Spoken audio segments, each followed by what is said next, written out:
हमें जाने दो दिल्ली, मोदी के सामने हम बात रखेंगे, न्याय न मिला तो हम इस्तीफा दे देंगे।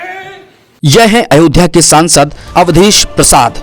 दरअसल ये अचानक रोने लगे तो कार्यकर्ताओं को समझ में न आया कि आखिर में सांसद जी बिलक बिलक कर क्यों रो रहे हैं।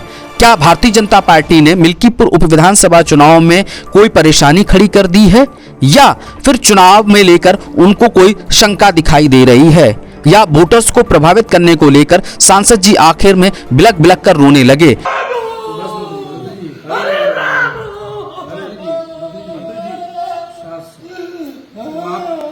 आप उसकी लड़ाई लड़िए, क्योंकि उनके बेटे मिल्कीपुर विधानसभा उपचुनाव लड़ रहे हैं।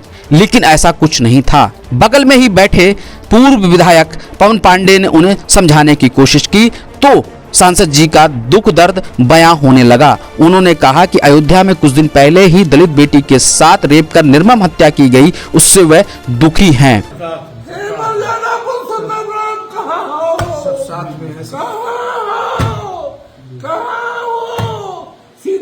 उन्होंने कहा कि दिल्ली सदन में इस बात को उठाएंगे और इसके साथ ही प्रधानमंत्री नरेंद्र मोदी को भी अवगत कराएंगे। लोकसभा में जाने दो, मोदी के सामने हम बात रखेंगे, न्याय न मिला तो हम इस्तीफा दे देंगे।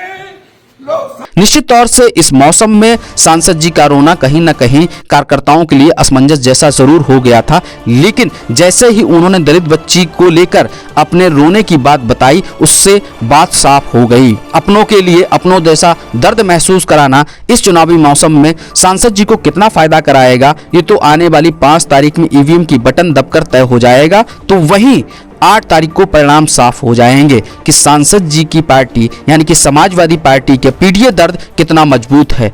अगर इसी पीडीए में बात की जाए तो वो पी यानी पिछड़ा वर्ग की बेटी, जिसके साथ ए वर्ग के यानी अल्पसंख्यक वर्ग के एक समाजवादी पार्टी के कार्यकर्ता ने किस तरीके से उसके साथ रेप को अंजाम दिया था, तो वहीं अब डी के साथ जो हुआ उसको लेकर सांसद जी बिलखते हुए नजर आए।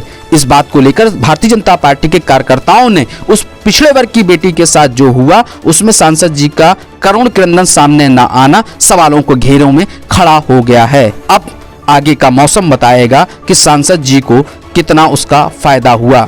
राजनीतिक गलियारों में सांसद जी का रोना अब सुनाई देने लगा है, लेकिन 8 तारीख का परिणाम साफ तौर से घोषित कर देगा कि सांसद जी का बिलक बिलक कर रोना कितना अपनों के बीच में यहाँ फर्क डाल सका। Bureau report, Lucknow.